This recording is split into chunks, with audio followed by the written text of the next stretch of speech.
आज सभागृहामध्ये शेतकऱ्याचा अवमान करणारा भारतीय जनता पक्षाचा नेता आणि माजी मंत्री बबनराव लोणीकर यांनी ज्या शब्दाचा वापर करून म्हणजे शेतकऱ्यांना मोदी हे शेतकऱ्यांचे बाप आहेत अशा प्रकारचा उल्लेख करून आणि शेतकऱ्यांना तुमच्या अंगावरचे कपडे या आम्ही दिलेत, तुमच्या पायातले जोडे चपला आम्ही दिलेत, तुमच्या आई बहिणीला आम्ही पैसे दिलेत, अशा प्रकारचा शेतकऱ्यांना पूर्णतः शेतकऱ्यांचा अपमान करणारा आणि जसे काही शेतकरी यांच्या बापांच्या भरोशावर जगतात अशा पद्धतीचं निंदाजनक वक्तव्य त्यांनी केलं।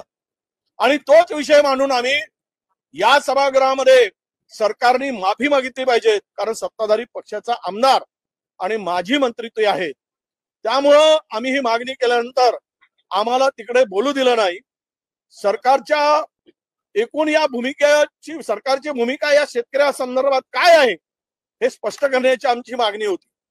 तुम्ही केलेल्या वक्तव्याला समर्थन देताय की तुम्ही त्या आमदाराला आणि मुख्यमंत्र्यांनी माफी जर मागितली असती या राज्याच्या मुख्यमंत्र्यांनी की शेतकऱ्यांचा बळीराजाचा जर हे सरकार असेल, थोडा तरी यांना कणव असेल तर माफी मागितली असती। आणि तीच मागणी नानाभाऊ पटोलेंनी केली आणि विरोधकांनी केली, परंतु त्यांना अजिबात बोलू द्यायचं नाही। विरोधकांना ही जी काही सरकारची भूमिका आहे ही काही आणि अध्यक्षांच्याकडे मागणी करून जर त्याला आम्हाला बोलण्याची संधी मिळत नसेल तर आम्ही शेतकऱ्यांचा अवमान करणाऱ्या सरकारच्या विरुद्ध आम्हाला भूमिका घ्यावी लागली।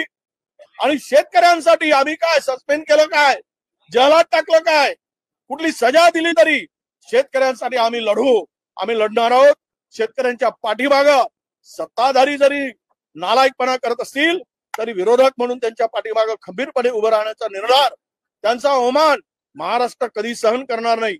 महाराष्ट्रातली जनता त्या बळीराजाचा अन्नदात्याचा अपमान सहन करणार नाही। आणि म्हणून आम्ही ज्यावेळेस मागणी केली आणि नाना पटोलेंनी ज्यावेळेस ही मागणी केल्यानंतर त्यांना 1 दिवसासाठी निलंबित केलं गेलं। म्हणून आज आम्ही सर्व विरोधकांनी जोपर्यंत हे सरकार माफी मागत नाही म्हणून आज आम्ही कामकाजावर बहिष्कार टाकून जिथे बोलण्याची संधी नाही, जिथे बाजू विरोधकांना मांडण्याची जर त्यांना संधी दिली जात नाही आणि शेतकऱ्यांचा अवमान करणाऱ्याला सरकार पाठीशी घालत असेल तर या विधानसभेमध्ये आज आम्ही बसण्याची आमची मानसिकता नव्हती, म्हणून आम्ही विरोध करून बहिष्कार टाकून बाहेर पडलो आहोत। यानंतर आदित्यजी बोलतील।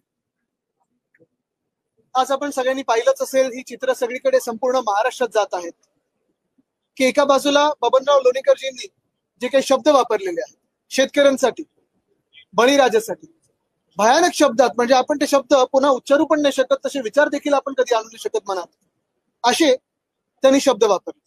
साधी सोपी गोष्ट हीच होती की आम्ही स्थगन प्रस्ताव मांडत असताना त्यांच्या वतीने कोणीतरी किंवा त्यांनी स्वतः माफी मागितली असती, शेतकऱ्यांची माफी मागितली असती, बळीराजाची माफी मागितली असती आणि विषय कदाचित तिथे संपला असता। पण ते स्थगन प्रस्ताव मांडू न देणं, त्याच्यावर आम्ही काही बोलायचंच नाही आणि जणू काही सरकार आणि पूर्णपणे भाजप बबनराव लोणीकरांनी जे काही वक्तव्य केलं यांच्याशी सहमत आहे किंवा त्यांचंच अधिकृत ही लाईन आहे असं समज केल्याने आम्ही आंदोलन हाऊसमध्ये सुरू केलं।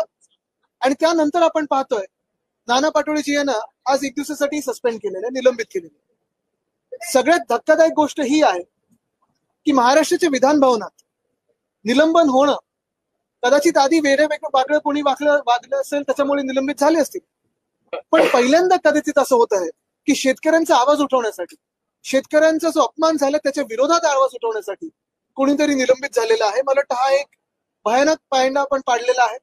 दुर्दैव ह्या महाराष्ट्राचं असं आहे की एक सरकार आमच्या डोक्यावर जे बसलेलं आहे ते सरकार निवडणूक आयोगाच्या आशीर्वादाने बसलेलं आहे आणि शेतकऱ्यांच्या नाही। आणि म्हणूनच शेतकऱ्यांना जे आधी तुम्ही वचनं दिली, मग ती कर्जमाफीची असो किंवा कुठची असो, ती न पाळता त्यांचा अपमान करता तुम्हाला सत्ताधारी बाकांवर बसता येतं, हे आज निवडणूक आयोगाच्या आशीर्वादाने भाजपने दाखवलेलं आहे। आणि तसंच आज नाना पटोले साहेबांचं जे निलंबन झालेलं आहे ते दुर्दैवी आहे आणि त्याचा आम्ही निषेध म्हणून आज 1 दिवस